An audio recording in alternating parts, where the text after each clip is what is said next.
আসসালামু আলাইকুম রহমতুল্লাহ।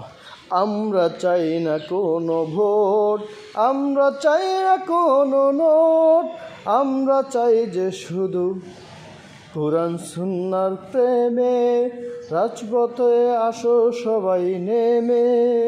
আমরা চাই না কোনো জোট, আমরা চাই না কোনো নোট, আমরা চাই যে শুধু কোরআন সুন্নাহের প্রেমে রাজপথে আসো সবাই নেমে।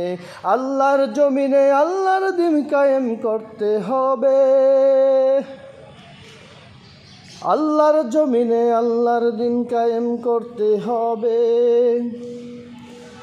আল্লাহের নাজিলকৃত কোরআনের আইন বাস্তবায়ন করতে হবে। আমরা চাই না কোনো নোট, আমরা চাই না কোনো জোট, আমরা চাই না কোনো জোট, আমরা চাই না কোনো ভোট, আমরা চাই শুধু কোরআন সুন্নাহের আইন দ্বারা বাস্তবায়ন হবে বাংলার সংসদ। আমরা চাই যে শুধু কোরআন সুন্নাহের আইন দ্বারা বাস্তবায়িত হবে বাংলার সংসদ। বাংলার জমিনে বাংলার দেশের মানুষের জন্য কোরআন সুন্নাহের আইনের পরিপন্থী থাকবে না কোনো সংসদ। আসসালামু আলাইকুম রহমতুল্লাহ।